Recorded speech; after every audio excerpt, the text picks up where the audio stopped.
Hello, it's me James, and welcome back to another episode of Simply Survival. So, I believe this is episode 10. Again, we're doing super awesome. I mentioned this last episode. I'm really happy with what we're doing so far. However, unfortunately, I'm actually going on a short break for a while. So, I thought what we'll do in this episode is actually have a little tidy up, so when I come back, everything's going to be nice and easy to use. No hassle, a fresh start. It's going to be super epic. So, yeah, one of the main things I actually want to sort out is like an on and off switch for the mob grinder / XP grinder. And also, I do actually want to sort out my chest. They are getting so cramped. My inventory is getting blocked up and cramped up, and it's just starting to get annoying. So I want to get a little area going on for all my items as well. So throughout this video as well, you'll also get a really good idea of how to actually build yourself one of these XP farms. I'll literally talk you through it as well. Now I'm actually using 2 spawners to go into the same farm, which obviously makes the rates of this a lot better. So that's something to think about. But like I say, you are going to be able to get a lot of information from this video. Well, hopefully anyway. But like I said, we're also going to be doing a little bit of tidying as well. So first of all, I want to work on our on and off switches. Now we're going to need 2 levers, one for the zombie spawner and one for the skeleton spawner. Now it shouldn't be too difficult to actually achieve this. We only need to literally link some redstone up. We might need some repeaters, but like I say, we're going to use 2 redstone lamps and the lever, obviously when we flick it on and off, super simple. It will literally make enough light in the spawner so no more mobs will spawn, hence making it an on and off switch, which is something that we really need. And if you're wondering what exactly I'm doing with these magma blocks, basically I'm going to put these here so when I go underneath I can clearly see that the 2 magma blocks, as you can see here, that is the places that I want the lever. It just makes it a little bit easier, like visibly for me when I'm digging through like this. Again, it's a real big mess underneath my base and around the spawners.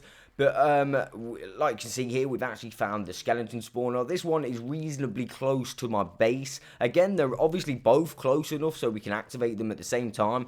But anywhere that you stand in my base, you can actually activate the skeleton spawner, which, like I said, the whole reason we need this on and off switch is it can get a little bit laggy and really annoying the sound as well sometimes. So obviously, the on and off switch is exactly what we need. We just need to find the center of this spawner. I believe it's around here somewhere. So I'm just going to do a little bit of digging. I think it is that exact block. Knowing me, I would do that, misplace that. Now I've got to destroy all of these just to get that lamp back because I haven't got another lamp. That's super annoying, but not to worry. Again, you can sort of see the inside. Again, I will show you a lot clearer when we get to do the zombie one. But you can see this isn't like a standard 9x9 square. This is like a diamond shape, if you like. It's a really good design. Again, this one is Silent Whispers design. I haven't ever used this design before. So I thought I'd use something different. I use a completely different design, which again, I will showcase in the future. But like I say, the Silent Whisper did a brilliant design on this. Again, I've made a few moderations to make it fit the way I like it. But that's what it's about, right? So, again, it's definitely worth looking at the mob farm if you want a tutorial in detail. But, again, you're just watching me on screen being a bit noobish with, yeah, redstone. Again, I thought for some reason I could activate that lamp just with a redstone torch. But obviously, you do need some redstone going across it. So, again, I think that is going to create enough light for them to stop spawning. By the looks of things, they have actually stopped spawning, so that's where we're going to need to place them. So I'm pretty confident I've connected the redstone up underneath this exact block, so when I place this here, it should activate the lamp, and yes, it does. So we also are obviously going to need another lever, so I'm thinking about it now. I might actually need to move this one. But for now, anyway, it's doing actually a really good job. It doesn't look like any skeletons are spawning.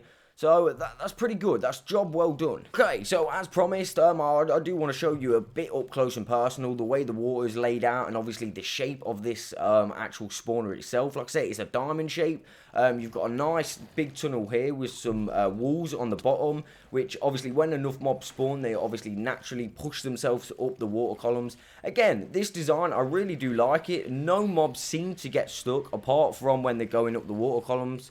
But when more mobs spawn, like I exactly just said, they generally push each other anyway. This is a real good design. Like I say, really, if I was you, this is one of the designs that I would use because, like I say, I've never used it before, but I've not had any problems with it. Like I say, I've made a few modifications, but overall, it's brilliant. So, what I've done this time with the redstone torch is I've actually put it on the side of the spawner, purely for the fact it's a little bit closer than actually going on top of this one, because it's a little bit higher up. However, we might need to change it. It might not like provide enough light to actually stop the mobs from spawning. So, we've just got to keep checking if the zombies are spawning. They might spawn a little bit less. I've not got a clue. So, the actual only way that we're going to be able to find that out is if we clear all the zombies and skeletons that have actually been spawning whilst we've been doing this redstone. So whilst I just sort this out, because I'm pretty sure that didn't work. What have I done wrong there? I'm just gonna have to go back down again and just have a little check. I'm pretty sure I did everything right, mate. Oh, okay, that's why, because I've put the redstone too low. So again, simple redstone sometimes could be, you know, really annoying. At least it's a simple fix for a simple problem. So let me just place a few blocks here, get some redstone again. Redstone dust on that, and there we go. That should work. Again, I think I'm going to have to remove the lever because it might be facing the wrong way. I have no idea. I have to have a look when I go back up, but I'm pretty sure. So I'm pretty sure as well we are going to have to actually add a repeater.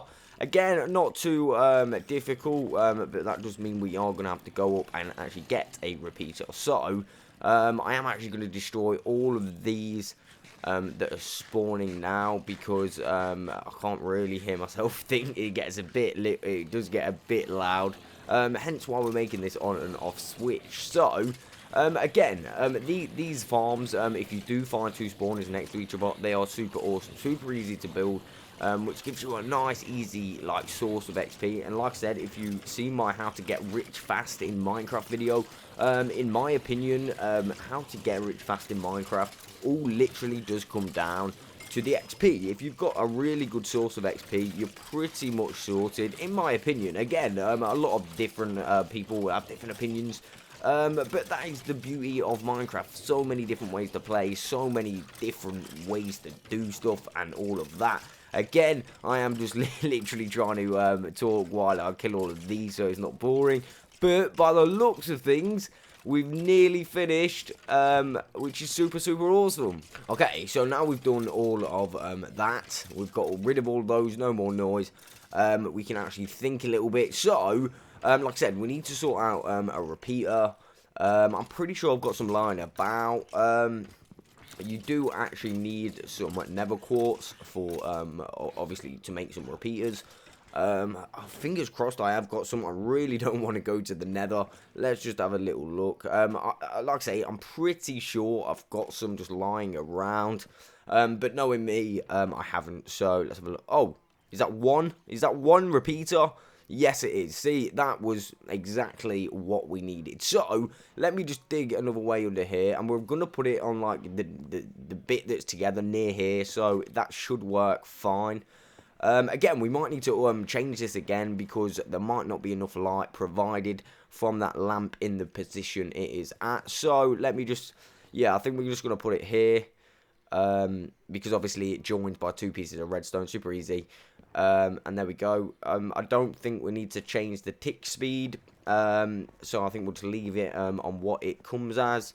Let me just check the lamp, and there we go. The lamp is on, so that is super cool. We can go back up now, and we can also obviously check that we're not getting any more zombies, because obviously we know that the skeleton one works, so we just want to double check we're not getting any zombies, because that is quite annoying. First of all, though, I'm going to replace the block in between the two levers, just to make that look a little bit nicer. Again, I'm a little bit of a perfectionist, kind of, maybe, maybe not. But yeah, there we go. We've got a nice bit of polished andesite. Is that right? I never know how to pronounce these blocks. You know, the three different blocks. You've got like granite, diorite. Is that how you pronounce it? I have no idea. Let me know in the comments. So let me just remove the rest of these mobs in this mob spawner, and obviously we've got like a nice glass pane window just there, so we can actually have a little look through to see if the zombies are spawning. Again, super handy, super awesome for what we need to do right now. Again, I'm pretty sure zombies are still spawning, so we can just stand here.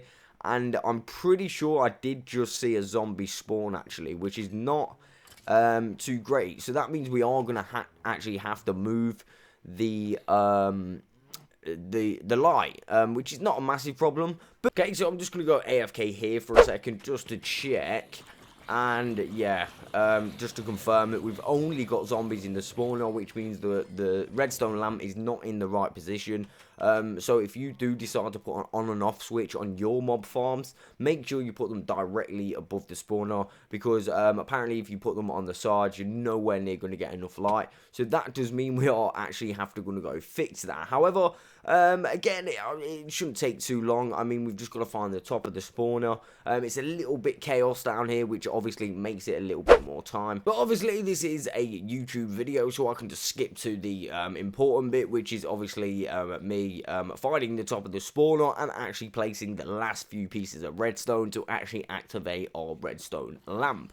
Now, our zombie on and off switch for our spawner is actually complete. Again, I've made sure I've got it in the right position this time. I'll say it one more time. If you do choose to put an on and off switch on your mob grinders, make sure you put them directly above the spawner. Again, that is going to be the most effective place to actually put them. Again, we've proved it in this video. And what the hell's going on? What? There's an Enderman just came into my base like it can. What is going on? I mean, I'm pretty sure I've made a few videos that have done really well at actually finding more Endermen before getting to the end, and now one just shows up. Crazy. Okay, so one thing I've been really wanting to do, literally since the start of the series, is name my horse and name my dog. Now, they've both got names. The horse is called Donald, and the dog is called Mac. Now, someone, I can't remember the comment, but someone gave me the idea, and it stuck with me. So, yeah, we have definitely got a dynamic duo called Mac Donald, which is, again, how creative is that? Who wouldn't want a horse called Donald and a dog called Mac, you know? So, there we go. We've got the name tags required. We need to actually do our Mac one now. Let's just quickly do a Mac name tag, and we can finally get our pets named up, which is super important. Like I said, this episode is all about cleaning up, doing stuff that we need to do for when we get back, so it's all ready and clean, so we can obviously just go hard on the videos when we get back. This is a pretty special moment in this Simply Survival series for you guys that obviously watch the series. Again, if you would, please smash like on the series, because apparently the YouTube algorithm really likes it when you smash like, and I really do appreciate it. Again, any feedback in the comments about this series, always love to see them, always love to read your comments, especially the really nice ones. I mean, some are just like, yeah, but that's YouTube for you. So, let's just go and put our tag on our dog. There we go. Here we go. Let's feed him as well. Of course, we've got to feed him, and I think I've got the perfect location for this guy. I'm going to put him in between the two switches, the two on and off switches. He's going to be the guard of the switches. I think that's a super cool idea. Let me just do this right now. I mean, I've got a real good feeling about this. You know, like, in saying that, I'm probably just getting way too excited about putting my dog in between two levers. But, I mean, look, it's a Minecraft dog. You've got to get overexcited. Look at that. I mean, look at him. He loves it. He loves his new place already. That is his new home. Look, it's oh, that is so perfect. Mac, the lever protector. What an epic dog, right? Come on. You got to smash like for that guy. Come on. Okay, so next what we can actually do is some more important stuff for the mob farm. Now, obviously, I've been just using this and not collecting any of the items, which, if I do say so myself, is pretty stupid. I mean, you can get some real good items from these mob farms. There's a number of different ways what you can get like loot from. You can get like XP from using a grinding stone, taking any enchantments that you find on the armor that you pick up, and obviously taking the enchantments off will get you XP. Again, you can smelt down the chainmail, iron armor, and gold armor to give yourself a load of nuggets. All of that is going to help you towards becoming richer, and obviously it's handy, you know, having just access to just a few more golden nuggets, a few more obviously iron nuggets, and like I said, that XP, the extra XP from the smelting as well, super important. Oh, the next task, next, I can't even speak anymore. So the next task is literally taking out this trapdoor that has been here since day one. I mean, I built this really early on, and I've always had this odd trapdoor, and it really annoys me. I mean, I literally get triggered every time I see it. So, no more. We're going to have matching trapdoors. I mean, how awesome is that? Okay, so finally, I think we do need to make some base improvements. And what I've been thinking for a while whilst I walk around my base, this white wall just here, I mean, it's not really doing anything. If anything, it's just breaking up my base for no reason. So I'm thinking, you know, we need to get rid of it. We need to completely destroy that wall. We're going to get ourselves some white concrete. But that's what I'm thinking. Again, we also need to clear those chests out near the mob grinder, because I want to free up some room so I can get a full storage system in for the mob grinder eventually. Again, that'll be another awesome video for the future. But right now, let's get demolishing this wall. Definitely looks so much better, and look at this little hideaway that I've made for my chest. This is super awesome. A nice little sneaky place. Obviously, this is like my bedroom slash item room slash where I'm going to do all my crafting and stuff like this, you know, like a hideaway kind of thing. It's super awesome. Again, I've sorted all my items out as well, so this area here looks really nice and clean. Again, I'm going to put some water here just to get those bits of concrete sorted out. Perfect. Again, that is pretty much it. I'm really happy with what we've done in today's episode. It's looking really nice, looking really clean. When we get back, we've got a real nice, clean inventory. We've got Mac the dog guarding our levers. We've done some major improvements to our mob farm. Again, we didn't sort out the skeletons getting stuck. That is something I have to look at next time. But I'm really happy. Like I said, I am really happy with what we've done. Hey, and one last thing before I actually end the episode. My upload schedule is going to be less frequent until March. Because actually I'm just going away for a little while. However, I'm going to try and bust a few videos out. But that is literally it. I will catch you on the next one.